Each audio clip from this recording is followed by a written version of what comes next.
ठीक है, आपका 12th का फिजिक्स यहाँ पे स्टार्ट हो रहा है और पहला पार्ट है आप लोग का। यहाँ पे देखते हैं कि विद्युत आवेश तथा विद्युत क्षेत्र, electric charge and electric field. सबसे पहले आवेश के बारे में हम समझेंगे कि आवेश क्या होता है। जैसे मान लीजिए कि ये कोई चालक पदार्थ है, जैसे हारमोनियम है, तो किसी भी चालक पदार्थ में इलेक्ट्रॉनों की संख्या को हम आवेश कहते हैं। अगर कोई पूछता है कि आवेश क्या है, तो किसी भी चालक पदार्थ में इलेक्ट्रॉनों की संख्या को आवेश कहा जाता है। आवेश को हम Q द्वारा सूचित करते हैं। Q बराबर नंबर ऑफ E, ठीक है। Any matter in number of electron is called charge, यानी Q बराबर नंबर ऑफ E। आवेश का SI मात्रक कूलम होता है, ठीक है, और इसका बीमा AT होता है। तो यहाँ पे देखिए आवेश को Q से सूचित करते हैं, आवेश का SI मात्रक कूलम होता है और आवेश का बीमा AT होता है। 3 ऑब्जेक्टिव आपको यहीं पे मिल गया, ठीक है। जहाँ पर Q को आप आवेश कहते हैं, E इलेक्ट्रॉन है, N आपका नंबर है। सबसे पहले सवाल उठता है कि इलेक्ट्रॉन पर आवेश कितना होता है, एक इलेक्ट्रॉन पर कितना आवेश होता है, तो 1.6 × 10⁻⁻19 कूलम। और ऑब्जेक्टिव आपको मिल गया। आवेश के प्रकार, आवेश मुख्यतः 2 प्रकार के होते हैं, एक होता है धनावेश और एक होता है ऋणावेश। देखिए धनावेश क्या है, सबसे पहले आप जानते हैं कि इलेक्ट्रॉन की प्रकृति ऋणात्मक होती है। तो धनावेश का मतलब हुआ कि जिस पदार्थ में इलेक्ट्रॉन कम हो गया, इलेक्ट्रॉन कम होने का मतलब माइनस निकल कर चला गया, तो इलेक्ट्रॉन कम हो गया मतलब प्लस ज़्यादा हो गया। तो इलेक्ट्रॉन अगर कम हो जाएगा तो धनावेश है, और इलेक्ट्रॉन अगर आ जाएगा तो आपका ऋणावेश हो जाएगा, ठीक है। तो सबसे पहले धनावेश क्या है, तो किसी भी चालक पदार्थ में इलेक्ट्रॉनों की कमी को हम लोग धनावेश कहते हैं। ऋणावेश क्या है, तो किसी भी चालक पदार्थ में इलेक्ट्रॉनों की अधिकता को ऋणावेश कहा जाता है। अब देखिए इसी पे एक न्यूमेरिकल आ गया जो VVI है, ऑब्जेक्टिव में 12th में पूछता है, हर साल पूछता है। वो तो डायरेक्ट आप इस पर टिक आउट कर लीजिएगा, लेकिन बनाने का तरीका देख लीजिए। कह रहा है क्वेश्चन कि किसी चालक पदार्थ में 1 कूलम आवेश है तो इलेक्ट्रॉनों की संख्या ज्ञात कीजिए। Q बराबर दिया है 1 कूलम, इलेक्ट्रॉन पर आवेश इतना होता है, आपको नंबर ज्ञात करना है। मैंने 1 कूलम आवेश में कितना इलेक्ट्रॉन है। Q बराबर होता है नंबर ऑफ E, तो N बराबर हो जाएगा Q/E हो जाएगा। तो Q की जगह पर आप कितना लिखिएगा 1, E का मान इतना है, दशमलव उड़ाएंगे 1 अंक है तो 1 0, तो 10/16 है, नीचे तो घात माइनस ऊपर जाएगा तो प्लस में। तो ये 10 में 16 से भाग नहीं लगेगा, 1 0 ये इसको दे देगा, तो ये 100/16 हो जाएगी, 19 से 18 हो गया। 16 से भाग देंगे तो 6.25, इसका मतलब 6.25 × 10⁻18। इसका मतलब है कि 1 कूलम आवेश में कितना इलेक्ट्रॉन होता है, तो 6.25 × 10⁻18 ये हो गया, जो कि डायरेक्ट आप टिक आउट कर सकते हैं, ऑब्जेक्टिव में ही पूछता है। अब देखिए विद्युत धारा क्या है, तो आप जानते हैं कि विद्युत धारा क्या है, तो बट्टा का मतलब प्रति होता है ना। प्रत्येकांक समय में आवेशों के प्रवाह को विद्युत धारा कहा, माने प्रत्येकांक समय जब आवेश चलने लगेगा ना तो उसी को विद्युत धारा कहते हैं। यानी प्रत्येकांक समय में आवेशों के प्रवाह को विद्युत धारा कहते हैं। विद्युत धारा को कैपिटल I द्वारा सूचित करते हैं। धारा बराबर आवेश बटा समय, अर्थात I बराबर Q/T हो जाएगा आपका। अब देखें यहाँ पे धारा का मात्रक जो होता है, ऊपर Q था तो कूलम और नीचे T था तो समय का सेकंड, तो नीचे तो प्लस ऊपर जाएगा तो माइनस में।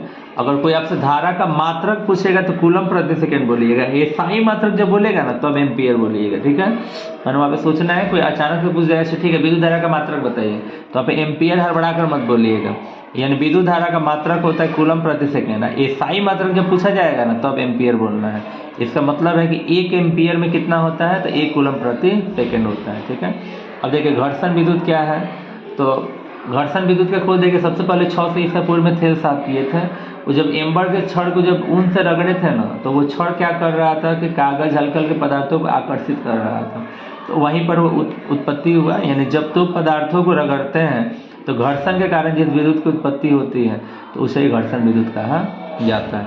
और देखिए आवेशों का संरक्षण 2 नंबर में पूछता है, यानी आवेश को न तो उत्पन्न किया जा सकता है न ही उसका नाश किया जा सकता है, बल्कि आवेश को एक पदार्थ से दूसरे पदार्थ में आदान प्रदान किया जा सकता है, तो उसे ही आवेश संरक्षण कहा जाता है। जैसे मान लीजिए कि इस पेन में आवेश है, तो इस पेन को हम रगड़ दिए इससे, तो ये पेन का आवेश उसमें चला गया, अब इसको दूसरे से रगड़ दिया तो उसमें चला गया।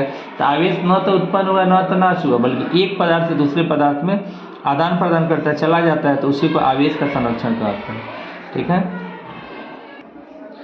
और देखिए यहाँ पे मूल आवेश, देखिए सबसे पहले मूल आवेश पूछता है एग्जाम में कि मूल आवेश क्या है, तो आवेशों के न्यूनतम संभव मात्रा को मूल आवेश कहा जाता है। मैंने आवेश का जो न्यूनतम संभव मात्रा होगा ना, सबसे कम आवेश को ही हम लोग क्या कहते हैं, मूल आवेश कहते हैं। आवेश का क्वांटमीकरण, आवेश के क्वांटमीकरण को ही आवेश का परमाणुकता भी कहते हैं, ठीक है। तो सबसे पहले आवेश का क्वांटमीकरण क्या है, तो आवेश को अनिश्चित रूप में विभाजित नहीं, माने आवेश जो है ना, जैसे इलेक्ट्रॉन है तो 1.6 × 10⁻, उसको आप तोड़ नहीं सकते हैं, ठीक है। अब उसको सोचिएगा तोड़ दे तो नहीं टूटेगा। तो आवेश का क्वांटमीकरण क्या है, तो आवेश को अनिश्चित रूप में विभाजित नहीं किया जा सकता है, तो आवेश के इसी गुण को क्वांटमीकरण या आवेश का परमाणुकता कहा जाता है, ठीक है। आवेश की छोटी से छोटी इकाई ई होती है, जिसका मान 1.6 × 10⁻19 कूलम होता है, जो यही मूल आवेश होता है, ठीक है, क्योंकि इसको आप तोड़ नहीं सकते हैं। अब देखिए यहाँ पे लॉन्ग क्वेश्चन आ गया जो 5 नंबर में पूछता है कूलम का नियम। कूलम का नियम क्या है, जैसे देखें ए पर Q1 है और बी पर Q2 है, दोनों को एक दूसरे से r दूरी पर रख दिए। मैंने दो आवेशों को जब एक दूसरे से r दूरी पर रखता है ना, तो उसमें जो आकर्षण बल लगता है या प्रतिकर्षण बल लगता है, उसके संदर्भ में कूलम ने एक नियम दिया था, ठीक है, जिसे कूलम का नियम कहा जाता है। यानी सन 1785 ईस्वी में फ्रांस के महान वैज्ञानिक सीए कूलम ने दो आवेशों के बीच लगने वाले आकर्षण तथा प्रतिकर्षण बल के संदर्भ में एक नियम दिया, जिसे कूलम का नियम कहा जाता है। कूलम ने अपने द्वारा दिए गए नियम में यह बताया कि यदि Q1 तथा Q2 वाले दो आवेशों को एक दूसरे से हम r दूरी पर रखते हैं, तो उनके बीच लगने वाला आकर्षण बल, देखिए Q1 तथा Q2 वाले दो आवेशों को एक दूसरे से r दूरी पर रखते हैं, तो उस पर लगने वाला आकर्षण बल दोनों आवेशों के गुणनफल का समानुपाती होता है, या तो दोनों के बीच के दूरी के वर्ग का व्युत्क्रमानुपाती होता है। इस नियम को कूलम ने दिया था, इसी कारण इस नियम को कूलम का नियम कहा जाता है। कूलम के नियम से F is proportional to Q1 × Q2 equation first है, F समानुपाती 1/RS का समीकरण 2, समीकरण 1 तथा 2 से दोनों F के बदले 1 F, यहाँ पे इतना नीचे RS हो जाएगा, समानुपाती हटेगा तो एक नियतांक K आएगा। कूलम के नियम में K का मान 1/4πε0 होता है, इसलिए K की जगह 1/4πε0 रख दे, समीकरण 3। यही आपका कूलम का नियम है। 5 नंबर में पूछेगा, इतना आप लिख सकते हैं, आगे देखा जाएगा।